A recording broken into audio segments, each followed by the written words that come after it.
요한복음 5장 24절 보겠습니다. 하나님의 말씀 요한복음 5장 24절입니다. 요한복음 5장 24절 다 같이 합독합니다. 내가 진실로 진실로 너에게 이르노니 내 말을 듣고 또 나 보내신 이를 믿는 자는 영생을 얻었고 심판에 이르지 아니하니 사망에서 생명으로 옮겼느니라. 자, 한 번 더 읽을까요? 내가 진실로 진실로 너에게 이르노니 내 말을 듣고 또 나 보내신 이를 믿는 자는 영생을 얻었고 심판에 이르지 아니하나니 사망에서 생명으로 옮겼느니라. 아멘. 주 안에서 한 가족 돼서 너무 행복합니다. 주 안에서 한 가족 돼서 행복하다고요. 네. 대통령 또 탄핵으로 또 전 대통령의 불복적인 그런 발언으로 나라가 시끄럽습니다. 또 세 사람이 죽기까지 했습니다. 이제는 나라가 좌우 없이 오직 나라만을 생각하는 마음으로 또 정치계나 국민들이 다 하나 될 수 있도록 기도에 또 힘써 주시기를 바랍니다. 나라가 어지러울 때 저는 이번 주에 백범 김구 선생님이 쓴 글을 읽으면서 또 묵상을 했습니다. 백범 김구 선생님의 글에 내가 원하는 우리나라라는 글이 있습니다. 제가 읽어드립니다. 나는 우리나라가 세계에서 가장 아름다운 나라가 되기를 원한다. 가장 부강한 나라가 되기를 원하는 것은 아니다. 내가 남의 침략에 가슴이 아팠으니 내 나라가 남을 침략하는 것을 원치 아니한다. 우리의 부력, 그러니까 경제력입니다. 경제력은 우리의 생활을 풍족히 할 만하고 우리의 강력함, 우리의 힘, 국력입니다. 남의 침략을 막을 만하면 족하다. 오직 한없이 가지고 싶은 것은 높은 문화의 힘이다. 문화의 힘은 우리 자신을 행복하게 하고 나아가서 남에게 행복을 주겠기 때문이다. 지금 인류에게 부족한 것은 무력도 아니요 경제력도 아니다. 자연과학의 힘은 아무리 많아도 좋으나 인류 전체로 보면 현재의 자연과학만 가지고도 편안히 살아가기에 넉넉하다. 인류가 현재의 불행한 근본 이유는 인의가 부족하고 자비가 부족하고 사랑이 부족한 때문이다. 이 마음만 발달이 되면 현재의 물질력으로 온 세상 사람들이 다 편안히 살아갈 수 있을 것이다. 이렇게 말을 했습니다. 나라가 불행한 것은, 세상이 불행한 것은 무력이 힘이 부족해서도 아니고 경제력 때문도 아니고 과학이 덜 발달해서도 아니고 뭐가 부족해서요? 인의가 부족하고 사랑과 자비가 부족함 때문이다. 바로 김구 선생님의 이런 소원은 그가 가진 신앙에서 예수님을 닮은 마음에서 나온 줄 믿습니다. 그 김구 선생님은 이런 말을 하셨던 분이세요. 경찰서를 100개 짓는 것보다 교회 하나를 세우는 것이 더 낫다라고 했던 분인데요. 그렇습니다. 우리가 남을 침범하는 그런 힘이 아니라 우리 자신을 지킬 수 있는 힘, 그리고 너무 세상 부귀영화 그런 것에 목적을 두는 삶이 아니라 의를 구하고 자비와 사랑이 넉넉한 그런 아름다운 세상을 우리가 추구하며 살아야 될 줄 믿습니다. 그런 것이 완전한 나라가 하나님의 나라고, 그리고 예수님이 추구했던 그런 세상인 줄 믿습니다. 저와 여러분이 그런 나라를 만들어 갈 수 있도록, 그런 세상을 만들어 갈 수 있도록 세상에 빛이 되고 소금이 되어야 될 줄 믿습니다. 오늘 성경은 우리로 예수께서 하나님의 아들 그리스도이심을 믿어 영생을 얻게 하려고 기록되었다라고 했습니다. 제가 요한복음 5장 39절과 요한복음 20장 31절을 계속 강조하고 있습니다. 두 개를 같이 묶어서 얘기를 합니다. 요한복음 5장 39절은 뭐죠? 너희가 성경에서 영생을 얻는 줄 생각하고 성경을 상고하거니와 이 성경이 곧 내게 대하여 증거하는 것이로다. 요한복음 20장 31절은 뭐죠? 이것을 기록함은 너희로 예수께서 하나님의 아들 그리스도이심을 믿어 그 이름을 힘입어 생명을 얻게 하려는 것이다. 할렐루야. 그러니까 이 성경의 핵심을 우리가 딱 붙들어야 됩니다. 성경의 핵심 주인공은 예수 그리스도고 그 예수님을 믿어서 영생을 얻는 것이 하나님이 우리에게 주신 성경의 목적인 줄 믿습니다. 자, 오늘 요한복음 5장은 예수께서 하나님의 아들 그리스도이심을 증언하여 믿게 하기 위하여 어떤 내용을 기록하고 있습니까? 전반부에는 보면 베데스다 연못가에서 예수님이 38년 된 병자를 고치신 사건을 기록하고 있고, 후반부에는 그 사건에 이어진 예수님에 대한 박해에 대한 내용과 그것을 반박하는 예수님의 설교, 그리고 믿음과 영생에 관한 설교들로 이렇게 구성이 되어 있습니다. 예수님이 먼저 38년 된 병자를 찾아가신 일을 봅니다. 5장 1절부터 보면 유대인의 명절이 되었는데 예수님께서 예루살렘에 올라가셨다라고 했습니다. 그런데 예루살렘에는 여러 문이 있는데 양문이 있어요. 그러니까 제사를 드릴 때 양을 이렇게 끌고 가는 양의 문이 있습니다. 그 곁에 히브리 말로 뭐라고 하는 연못이 있었다? 베데스다라고 하는 연못이 있는데 거기 행각이 5이 있다는 거예요. 행각은 뭐냐 그러면 이게 지붕이 있는 정자를 말합니다. 자, 그런데 이렇게 요한이 이것을 좀 더 이렇게 구체적으로 지명과 때와 이런 것들을 기록하고 있는 것은 지금 요한복음이 모든 사람을 위해서, 교회를 위해서 기록이 되었지만 1차적으로 요한복음이 기록될 당시 요한은 어디에서 목회를 했냐 그러면 에베소 교회에서 목회를 했어요. 에베소 교회 기억이 나세요? 에베소서가 있죠? 에베소 교회에 보낸 편지예요. 또 요한계시록에 보면은 첫 번째 편지가 어디로 가지요? 에베소 교회.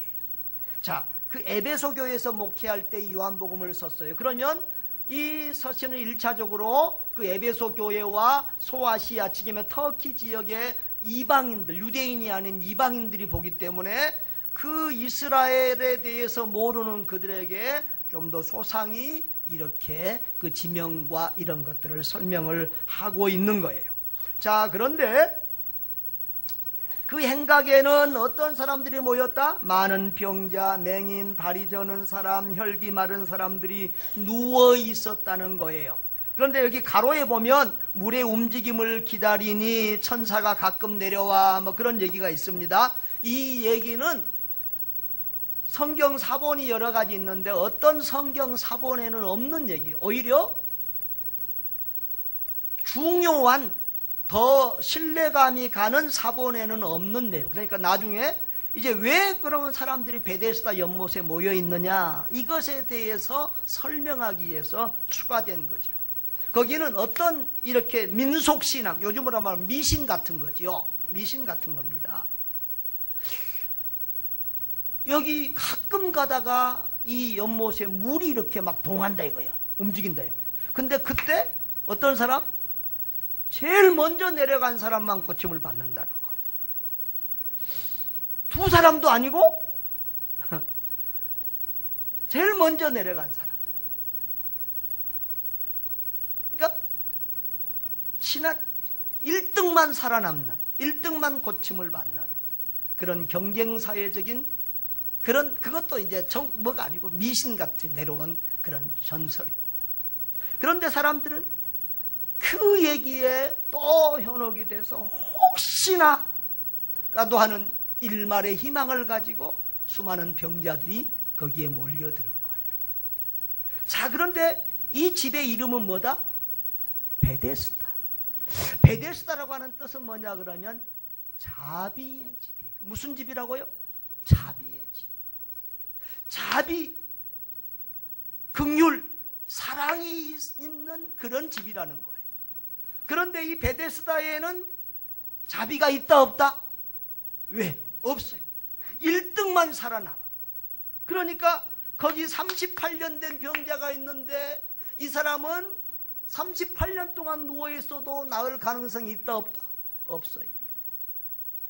빨리 움직일 수 있는 사람이 먼저 들어가 버리니까. 그런데 예수님이 그곳을 찾아가셨다는 거예요.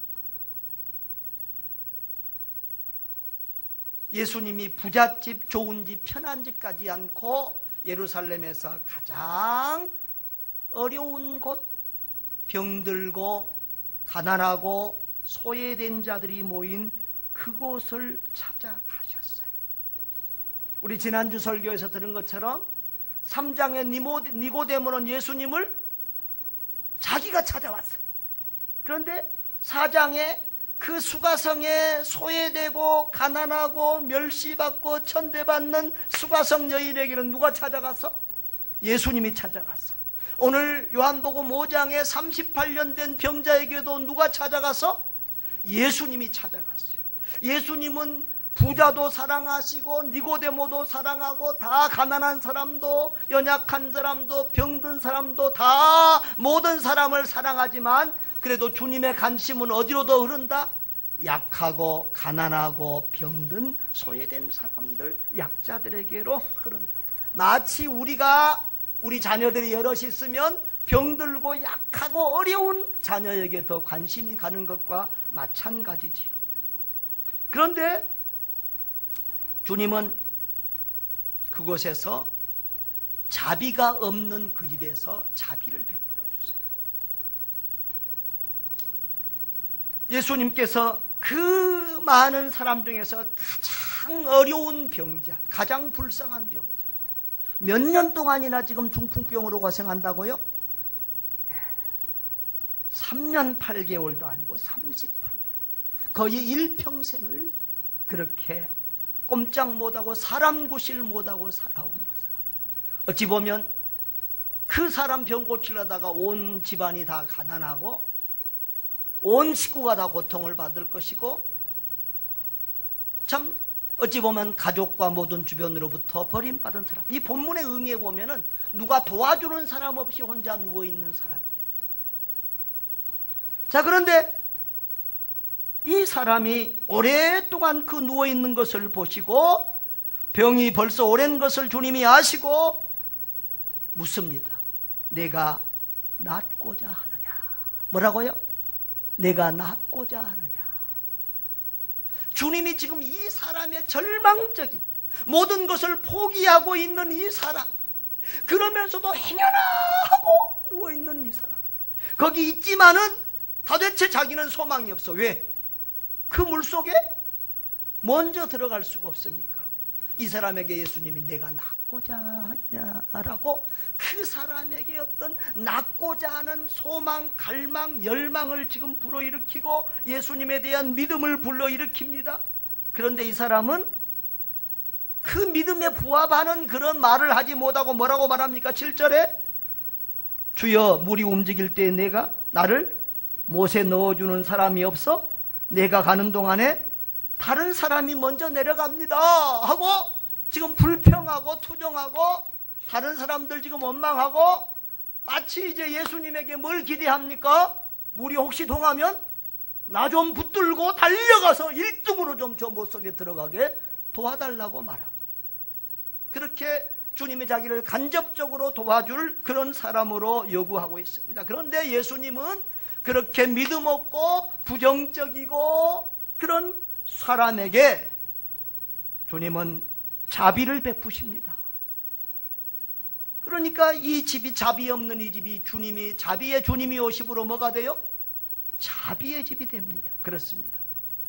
자비가 없는 집, 사랑이 없는 가정, 교회, 학교, 어떤 공동체든지 예수님을 주인으로 모시고 예수님이 그곳에 임하시면 그 집은 자비의 집, 사랑의 집이 되는 줄 믿습니다. 그 주님의 사랑을 받을 만한, 주님의 치유와 그런 은혜를 받을 만한 자격이 없고 믿음이 없는 사람이지만 예수님은 그에게 일어나 내 자리를 들고 걸어가라 라고 명령하십니다. 그래서 그 사람이 곧 자리를 들고 걸어가요. 38년 동안 꼼짝 못하고 누워있던 사람이 예수님이 말씀하시니, 그리고 그 말씀대로 하니까 어떻게 하더라? 자기 몸만 겨우겨우 비쩍비쩍 걸어가는 것이 아니라 자기가 누워있던 자리까지 들고 걸어가더라. 할렐루야, 할렐루야. 이것이 하나님의 은총이고 기적이지요. 여러분, 제가 이번 주 이 말씀을 묵상하면서 그런 생각이 들었어요. 사람들은요 어떤 데를 가지요? 자기에게 유익이 되는 곳을 찾아가요. 자기에게 유익이 되는 사람을 찾아가요. 그러니까 자기가 필요한 사람, 자기에게 도움을 줄 사람, 그런 사람을 찾아가요. 그런데 예수님은 어떤 사람을 찾아가지요? 예수님을 필요로 하는 사람, 예수님이 도와줄 사람을 찾아가는 거예요. 저와 여러분은 누가 가는 길로 가야 되지요? 예수님이 가는 길로. 우리에게 도움을 줄 사람보다도 내가 도와줘야 될 사람, 나를 필요로 하는 사람이 누군가, 나의 도움이 필요한 사람이 누군가, 그런 곳을, 그런 사람을 찾아가야 될 줄 믿습니다. 그 걸음이 주님이 가신 걸음이고 저와 여러분이 가야 될 걸음인 줄 믿습니다. 세상 사람들은 권력을 가지고 경쟁을 하면 누가 권력을 잡느냐, 그것 때문에 나라가 시끄럽습니다. 힘 자랑을 합니다. 돈 자랑을 합니다. 그걸 붙들기 위해서 경쟁하고 싸우고 서로 미워하고 서로 고발하고 서로 죽이고 증오합니다. 가족들끼리도 형제들끼리도 돈만 있으면, 재산만 있으면 서로 죽이고 서로 고발하는 이런 일들이 비일비재합니다. 그 권력 때문에 저 북한의 김정은은 형을 죽였잖아요. 그런데 그게 북한 얘기만 아니더라고. 우리들 사회 속에서도 있는 얘기죠. 밝혀지지 않아서 그렇지. 여러분, 세상 사람들은 이런 것 가지고 경쟁하고 이런 것 가지고 싸웁니다. 그러나 우리 그리스도인들은 사랑과 섬김의 경쟁을 해야 될 줄 믿습니다. 누가 더 많이 사랑하는가? 누가 더 낮은 자리에서 섬김의 삶을 사는가? 우리는 더 사랑하기 위해서 애써야 되고 더 잘 섬기기 위해서 노력해야 될 줄 믿습니다. 그 사람이, 더 많이 사랑하는 사람이, 더 낮은 자리에서 섬기는 사람이 더 힘 있는 사람이고 더 능력 있는 사람이고 그리스도 안에서 진정한 승리자요 성공자인 줄 믿습니다. 우리는 세상의 권력과 힘과 돈을 가지고 싸우는 사람이 아니라 그리스도의 사랑을 실천하기 위해서 더 낮은 자리에서 섬기고 봉사하기 위하여 힘쓰고 예수는 저와 여러분 돼야 될 줄 믿습니다. 그런 삶을 사는 것이 진정한 승리요 그리스도인의 삶이라는 사실을 믿으시기를 바랍니다. 여러분, 예수님이 이 38년 된 병자를 고쳐주셨습니다. 그런데 참 이 38년 된 사람은요, 참 세상 말로 하면 의리 없는 사람이에요. 은혜를 받을 만한, 사랑을 받을 만한 사람이 안 돼. 사람들이 이제 그날이 무슨 날이라고요? 안식일 날인데 내 자리를 들고 가는 것이 옳지 않다 하니까 누구 핑계대요? 나를 낫게 한 그 사람이 들고 걸어가라고 그랬다. 그리고 또 그 사람이 누구냐 그러니까 13절에 고침을 받은 사람은 그가 누구인 줄을 알았다 몰랐다? 몰랐어요. 세상에. 그러니까 자기 고쳐준 것만 관심 있지 자기를 고쳐준 그 예수님에게는 관심이 없는 사람이에요. 근데 그 후에 성전에서 예수님이 그를 만났습니다. 만나서 14절에 뭐라고 말씀하세요? 14절에 자 빨간 글씨 다 같이 읽어봅시다. 시작. 보라 내가 나았으니 더 심한 것이 생기지 않게 다시는 죄를 범하지 말라. 아멘. 그러니까 모든 병이 다 죄 때문에 오는 건 아니에요.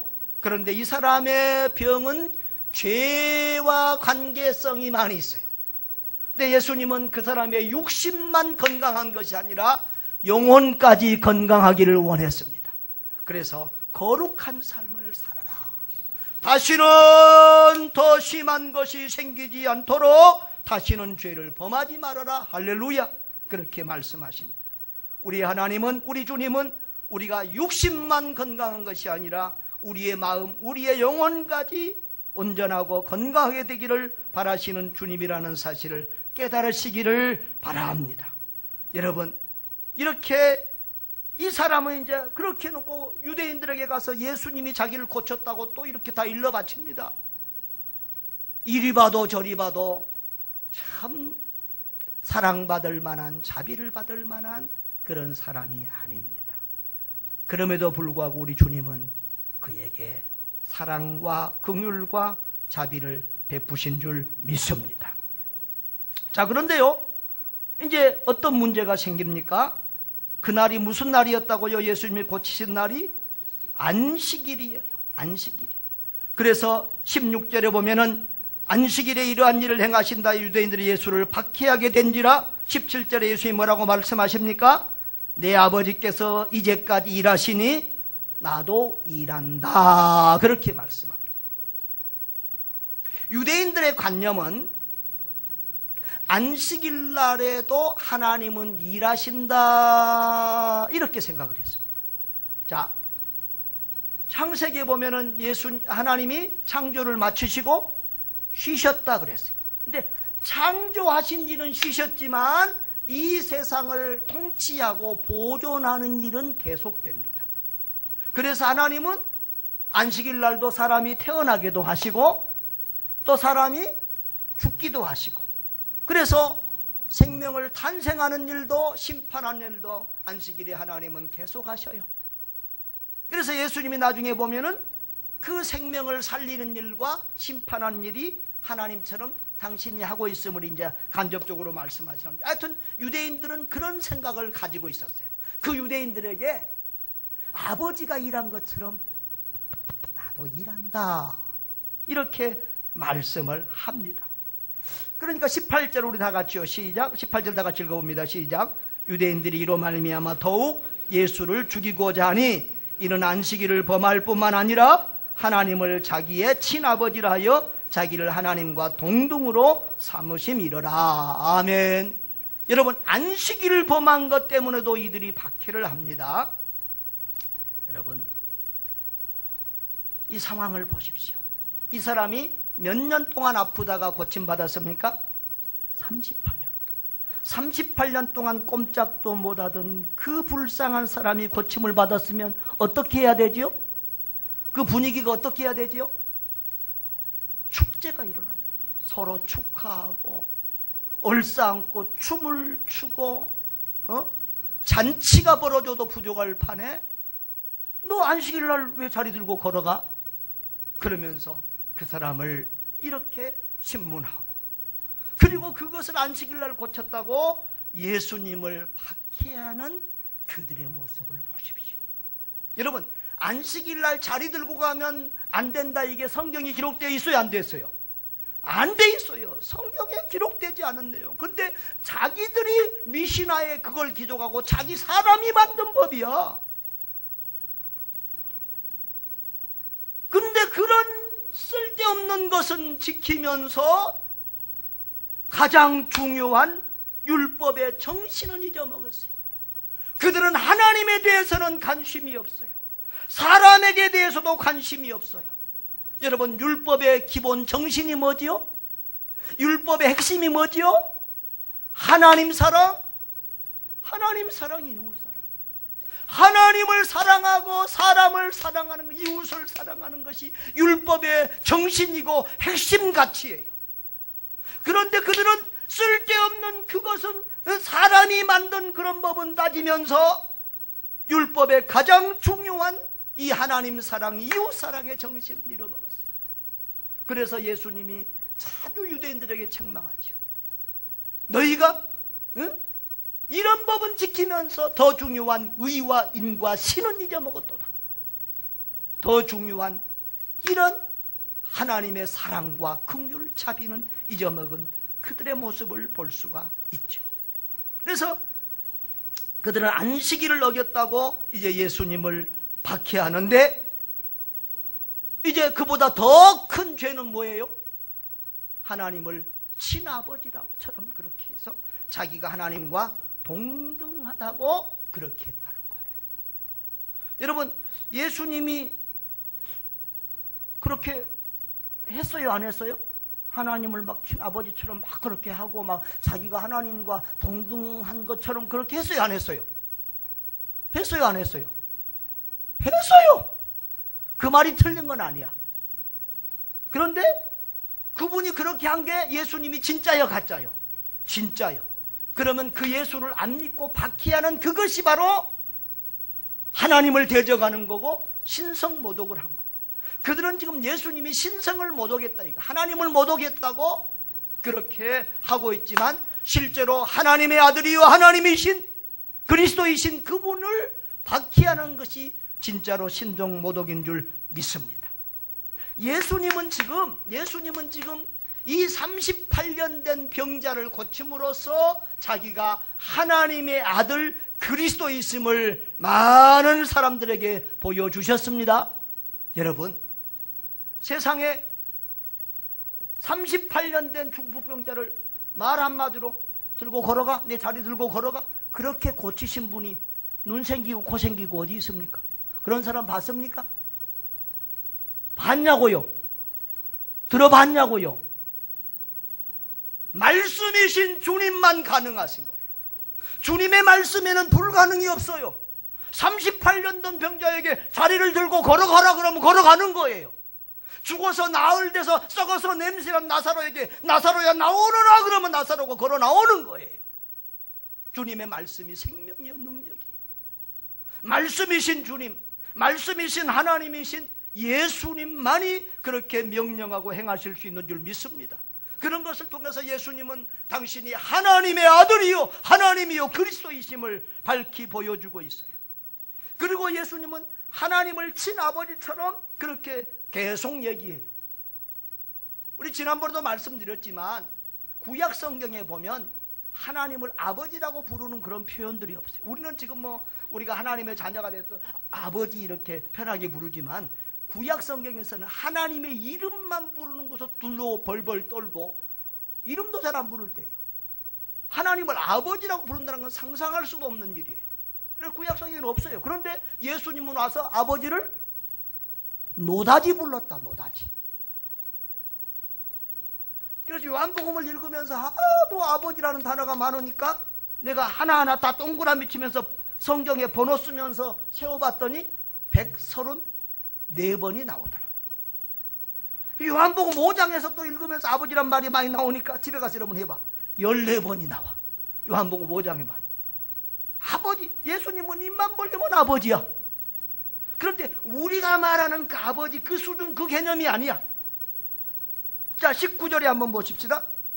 빨간 것만 읽어봐요. 내가 진실로 진실로 너희에게 이르노니 아들이 아버지께서 하시는 일을 보지 않고는 아무것도 스스로 행할 수 없나니 아버지께서 가서 그것을 아들도 그와 같이 하노니. 아버지가 하는 건 나도 똑같이 한다. 아버지하고 자기는 하나고 아버지와 자기가 동등된 것처럼 이렇게 말씀하시는 거예요.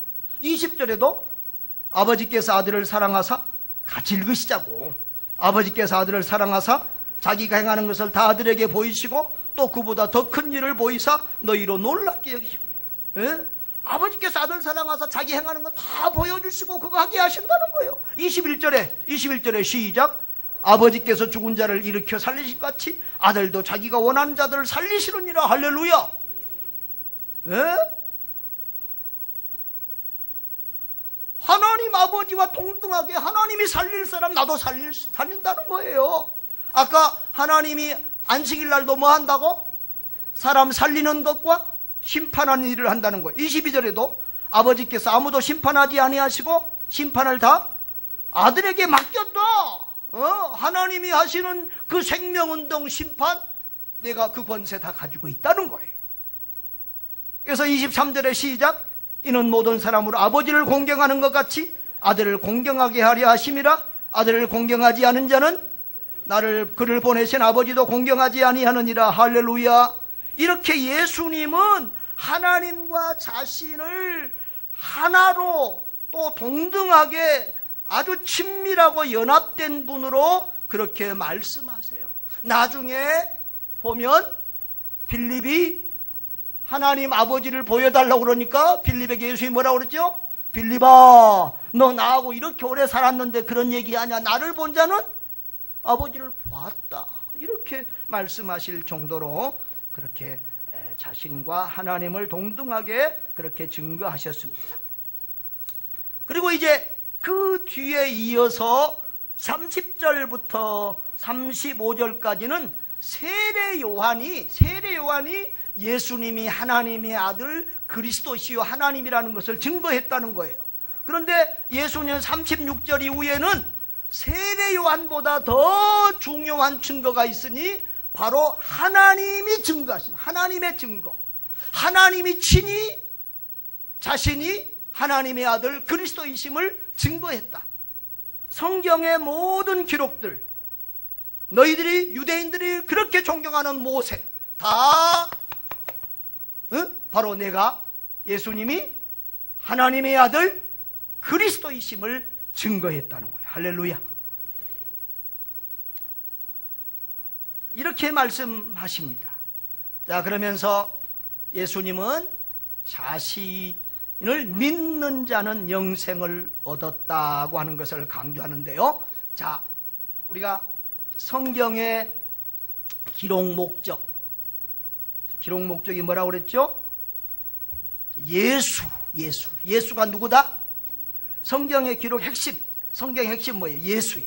예수는 누구다? 하나님의 아들 그리스도다. 하나님의 아들이요 그리스도, 구원자다. 그 다음에 그 예수를 뭐 해야 된다? 믿어야 된다. 그러면 뭘 얻는다? 영생을 얻는다. 이게 성경의 핵심이에요.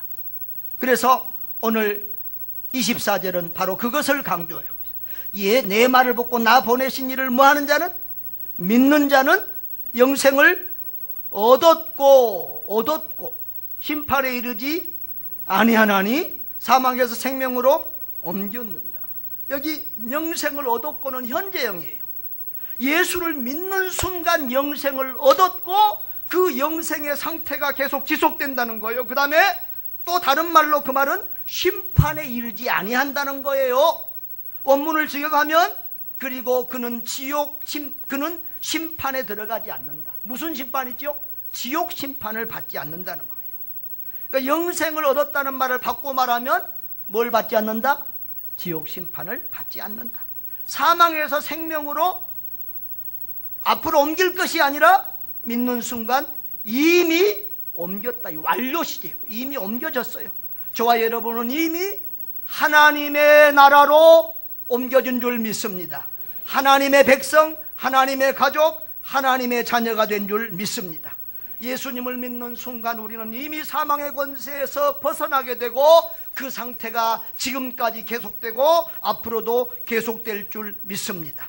신자는 이미 영생을 가지고 있고 그리고 지금부터 영원까지 심판을 받지 않는다는 사실을 믿으시기를 바랍니다. 믿으시기를 바랍니다.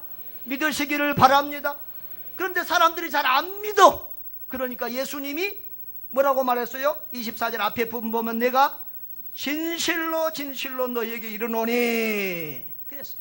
이것은 예수님이 자주 쓰는 표현인데요. 이것은 예수님 자신의 말씀이 진실하다는 것과 그리고 신적 권위, 하나님의 권위를 가지고 있다는 것을 강조하실 때 자주 말씀하세요.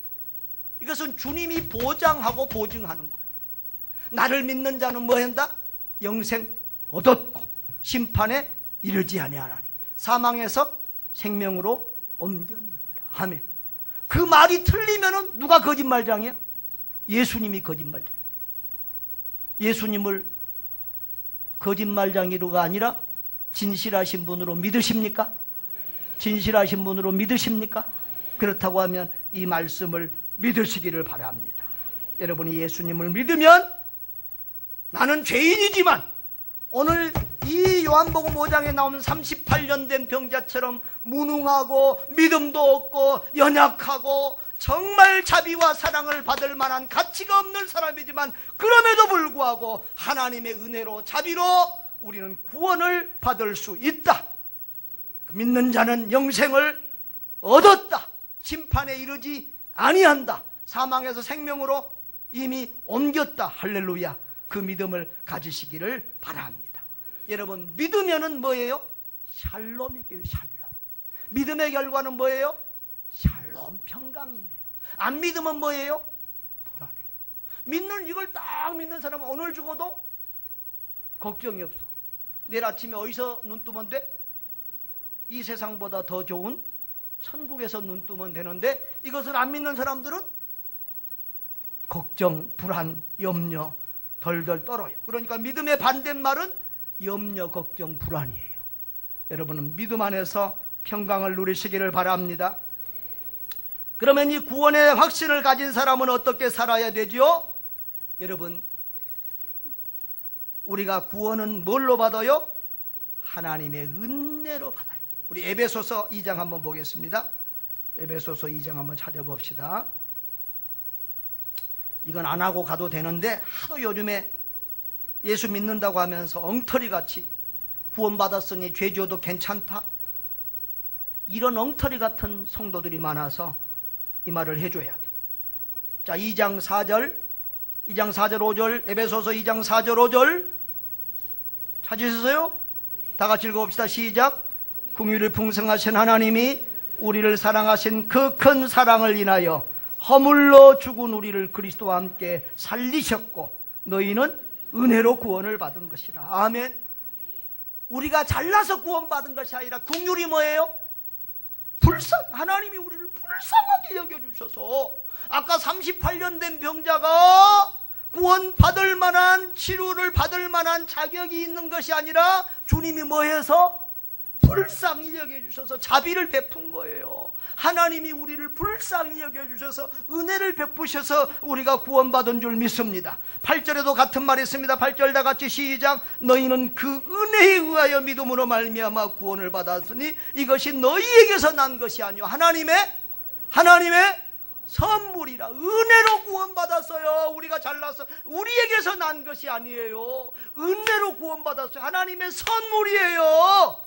9절에 행위에서 난 것이 아니 누구든지 자랑하지 못해. 그러니까 우리는 구원받은 것에 대해서 교만하고 거만할 수 있어요? 예. 그래서 우리는 구원받은 것에 대해서, 그 은혜에 대해서 겸손하고 또 겸손하고 감사하고 또 감사해야 될 줄 믿습니다. 그런데 하나님이 우리를 구원해 주신 것은 왜 우리를 구원해서 10절에 보면은 예수 안에서 선한 일을 하라고. 뭐 하라고? 선한 일을 하라고. 그러니까 구원받은 사람이 구원받기 전보다 더 못된 짓을 한다? 이건 구원 못 받은 인간이지. 하나님이 우리를 구원해 주신 것은 선한 일을 하라고 구원해 주신 거예요. 구원받았다고 담대하게 죄 짓는 사람이 있다고 하면 그는 거짓 구원받은 거예요. 자기 혼자 착각하고 있는 거예요. 하나님의 자녀가 됐으면 누구 닮아가지요? 자식은 아버지 닮는 거예요. 하나님의 자녀가 됐으면 하나님 닮는 거예요. 그래서 빌립보서 2장 12절에는 두렵고 떨림으로 너희 구원을 이루라. 두렵고 떨리는 마음으로, 나는 구원받았으니까 아무렇게 살아도 괜찮아, 이게 아니라 내가 이제 하나님의 자녀가 되어서 하나님 닮아가야지, 주님 닮아가야지, 두렵고 떨림으로 주님을 닮아가기 위하여 기도하고 애써야 된다.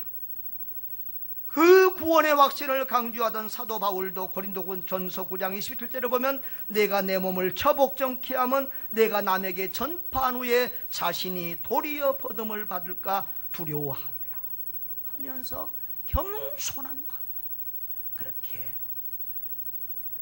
그 구원에 합당한 삶을 살기 위하여 애쓰고 노력했던 것을 볼 수 있습니다.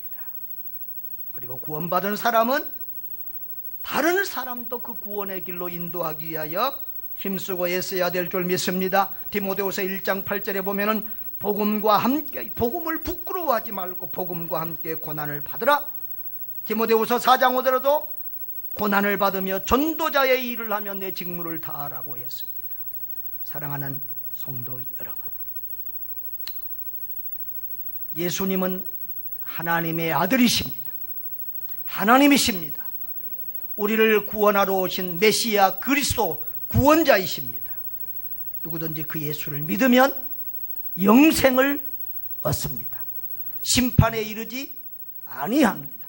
이미 사망에서 생명으로 옮겨진 것을 믿으시기를 바랍니다. 그런데 그 구원은 우리가 잘나서 받은 것도 아니고 우리가 의로워도 받은 것도 아니고 자격이 있어서 받은 것도 아니고 주님이 우리를 불쌍히 여겨주셔서 오직 은혜로 우리에게 주신 선물인 줄 믿습니다. 그러니 우리는 더 겸손하고 더 감사하고 두렵고 떨리는 마음으로 그 구원에 합당한 삶을 살아가야 될 줄 믿습니다. 그 구원의 은혜에 감사해서 아직도 자비 없는 이 세상에서 이 약육강식의 경쟁사회 속에서 여행을 기다리면서 혹시나 내가에게 그런 행운이 그런 기회가 주어지지 않을까라고 생각하며 살아가는 그 불쌍한 사람들에게 그런 세상의 진정한 문제 해결이, 진정한 치유가, 진정한 행복이, 진정한 구원이 있다고 착각하지 않도록 하고 오직 예수 그리스도만이 우리의 자비의 주님이시요 우리의 질병과 영육 간의 질병과 모든 문제를 해결해 줄 주님이라고 자랑하고 증거하는 여러분 되시기를 바랍니다. 그 물에 흔들리는 물에 소망이 있는 것이 아니라 오직 예수님에게만 소망이 있고 생명이 있다. 할렐루야. 한 사람이라도 구원하기를 애쓰는 여러분 되시기를 바랍니다. 구원의 감격 속에서 하나님의 자녀답게 그리스도의 제자답게 살아가는 여러분 되시기를 주의 이름으로 축복합니다.